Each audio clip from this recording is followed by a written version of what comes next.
name is Ayelet Fishman. I'm the Dean of Students. I'm honored to welcome you all tonight to recognize the Technion students, staff, and faculty who have served and are continuing to serve in the IDF reserves in the Swords of Iron War. These brave and devoted men and women set aside their work and studies and left their homes and families to defend the state of Israel and all its citizens. Words are not enough to convey our indebtedness to them and our appreciation of the sacrifices that they've made for us.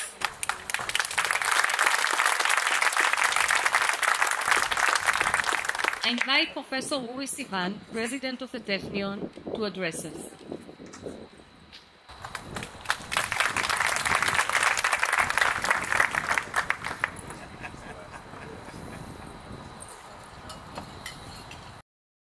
So good evening, everybody. Welcome. I'll be very brief. Because the real heroes of this evening are those young men and women that share tables with you. I can't tell you, first of all, how moved I am by this evening, by this opportunity to spend time with these guys. And we are all in debt to them. So I propose big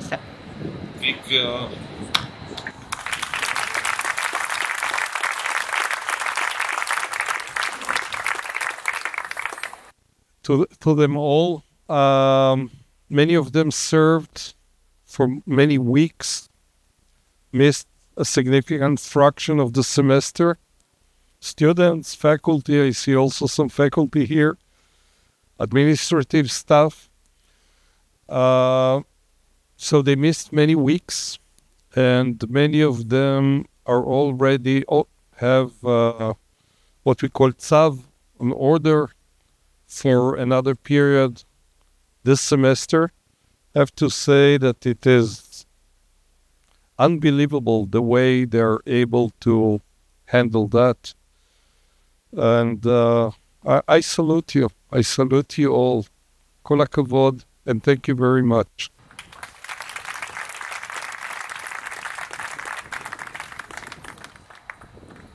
Thank you very much, Professor Sivan. I invite Scott Leemaster, Chairman of the Technion Board of Governors, to speak.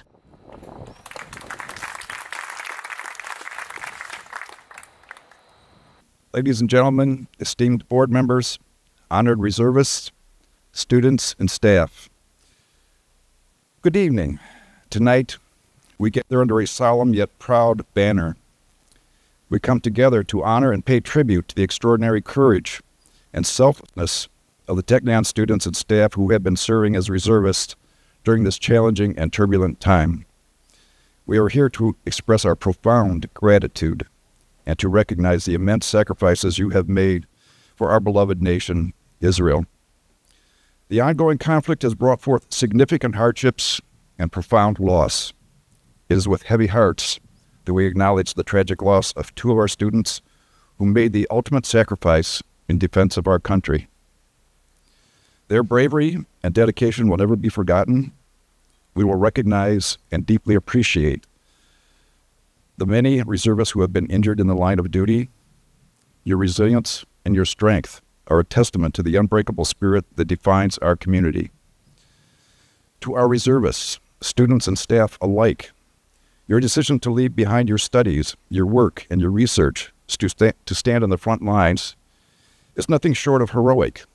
You have displayed an unparalleled commitment to protecting our homeland, ensuring the safety and security of our families and friends. Your patriotism and dedication are an inspiration to us all. We owe you a debt of gratitude that words cannot convey.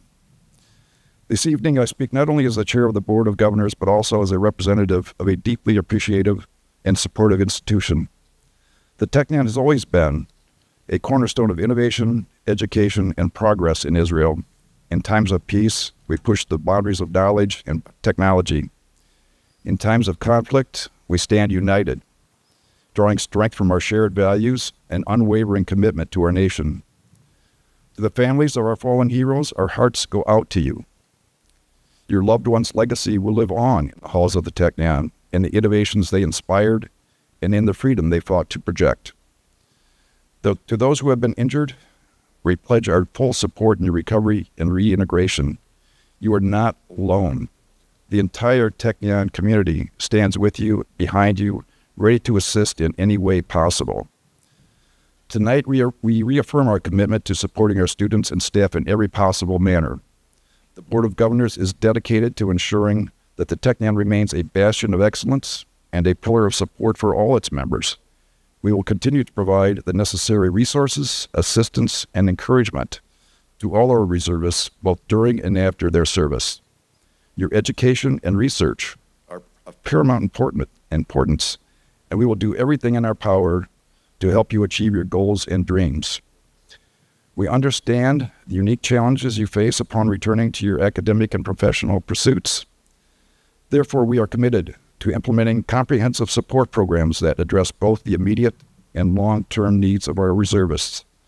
This includes academic accommodations, mental health support, and financial assistance. We want to ensure that you can seamlessly transition back to your studies and work and continue to contribute to the Technion's legacy of innovation and excellence. I visited the Technion in 2014 during Operation Protective Edge. I met with student reservists. Some had been profoundly affected by their service. Some of them are here this evening. Many have recovered from the trauma they experienced, completed their first and second degrees, medical school, or other advanced degrees. Some are now faculty members with their own labs. Along the way, they have married and are raising children of their own. Today, they are creating the future of Israel, passing it from generation to generation. But there are some who still carry difficult memories, scars which will last forever. We embrace all of our reservists and cherish them. And we honor our reservists tonight. As we honor our reservists tonight, let us also recognize the strength and resilience of the entire Technion community.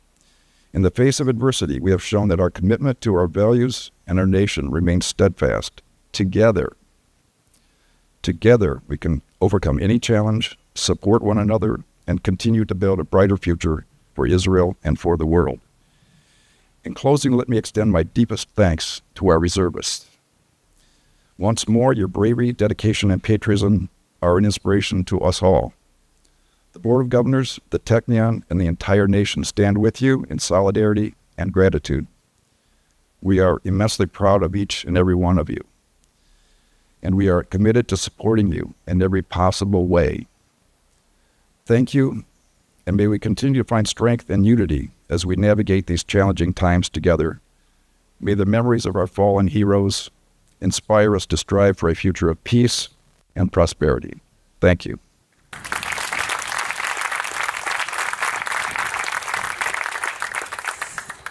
Thank you so much for these inspiring words, and I thank you personally for your leadership of the Board of Governors. It's much appreciated by all of us. Thanks. On another note, I invite you all to visit the exhibition on the second floor. You saw it when you entered, of the center.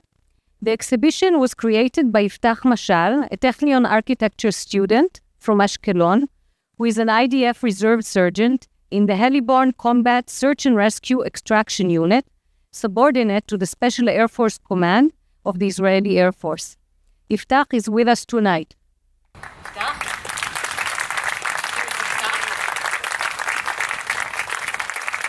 Iftach has been serving in the reserve since the first day of the war, and he's here with us tonight. The exhibition is called For Tomorrow.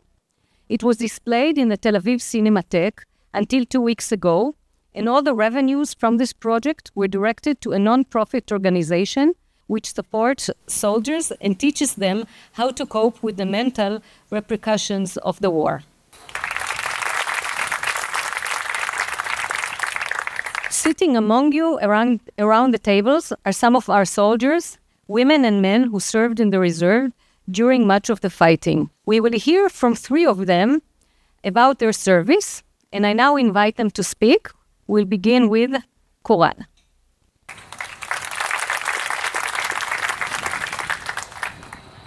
Hi, everyone. My name is Coral, and I'm PhD candidate at the Architecture and Town Planning faculty.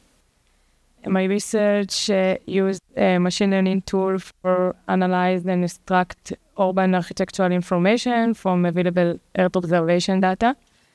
And after October 7, I was called for reserve duty. Actually, I'm not obligated for reserve duty because I am a mother of 3 amazing children in age 8, 5, and 2.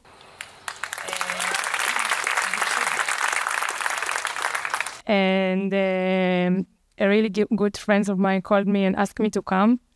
She said that I have war experience. I know it sounds strange, but this is the situation in Israel. And also in 2014, in Operation Tzuk Eitan, I was at reserve duty. And it was a really difficult decision because all the national stress, and I want to protect my children. And we still have alarms. I live near to Tel Aviv. But my husband told me, I know it's really important. You need to go. I will keep eye on of our children. So I decided to go to the reserve. At the reserve duty, I am an operation officer at the command room of Givati Brigade. The command room not located specifically inside Gaza, but it's really close to, because from this area, some operation going out, and also we need to listen all the forces. And in this room, we take really critical decision about the operations. And we close all the circle between our forces to other forces, like air forces, artillery, intel forces, and logistical forces. So it was really interesting period for me and difficult. And before I decided to go, I speak with my supervisor, and he told me that I don't need to worry, that the PhD will be waiting for me. And also, all this period, the Technion sent us a letter for the reserve duty with postpone the semester, and also they say that when the semester will be start, we are not be obligated come to the lesson, and we have later submission. And I think that all of us feel a lot of understanding of our difficult situation.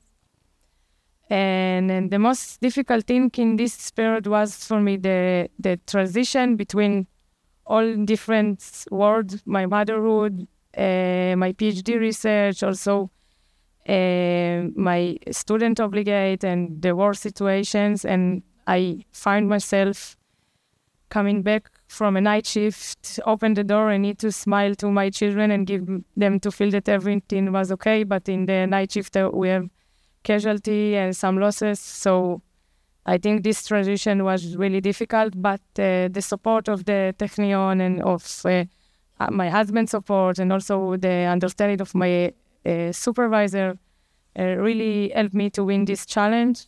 And I'm really grateful for this.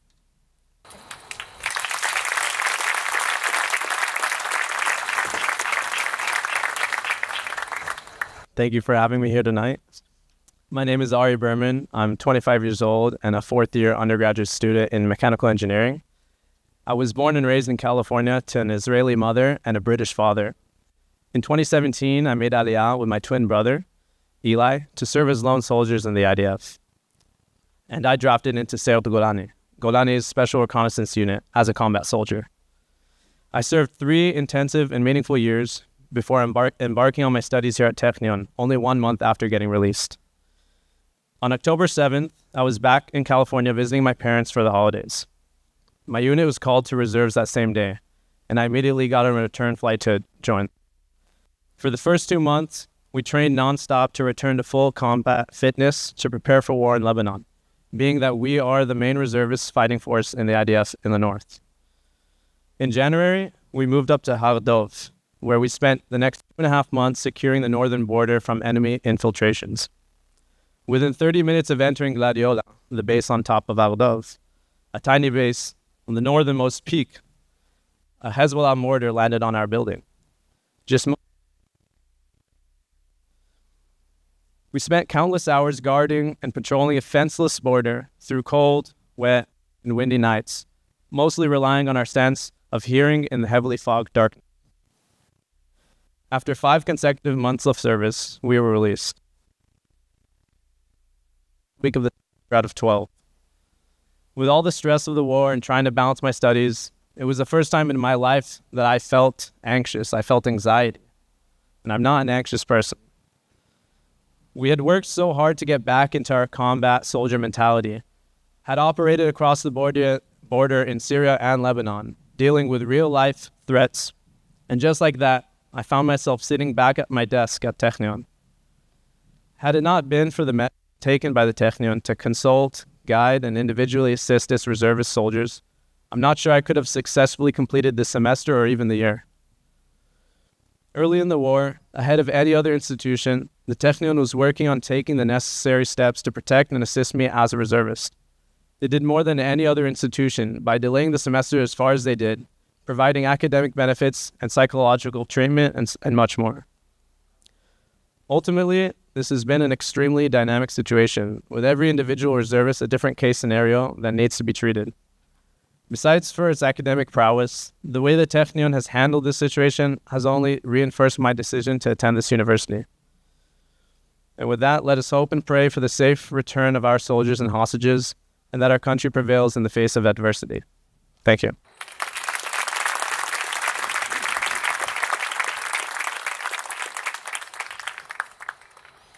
Good evening.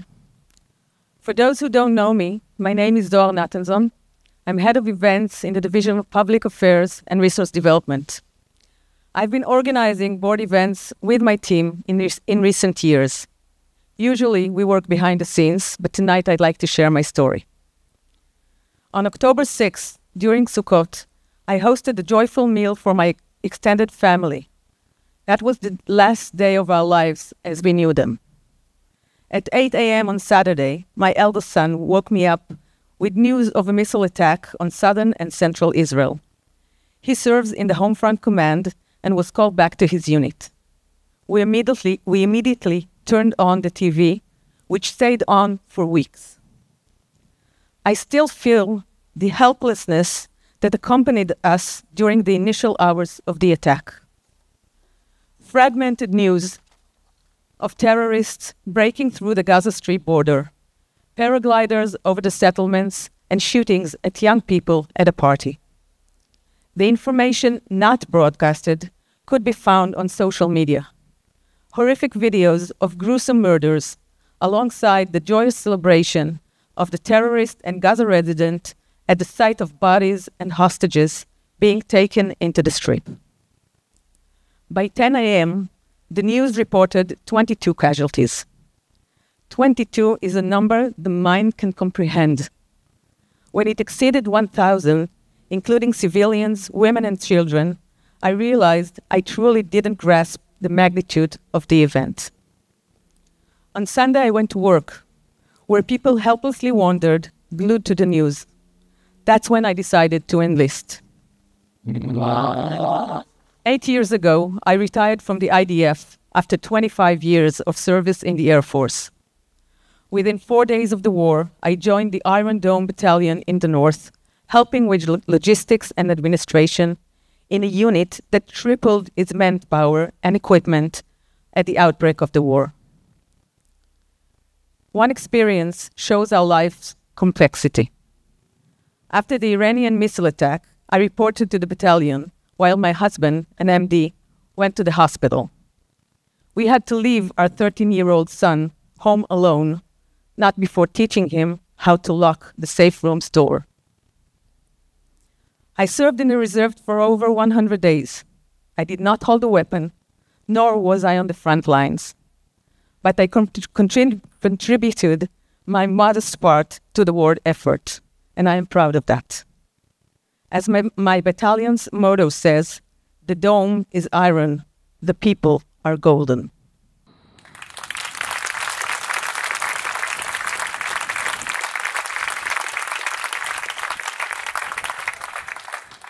Thank you so much, Coral and Ari and Zohar, for sharing your stories.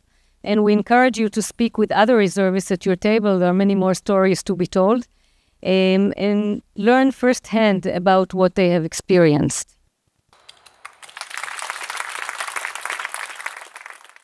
And that's it for the opening. You are now invited for dinner, and we'll adjourn later. Bon appetit.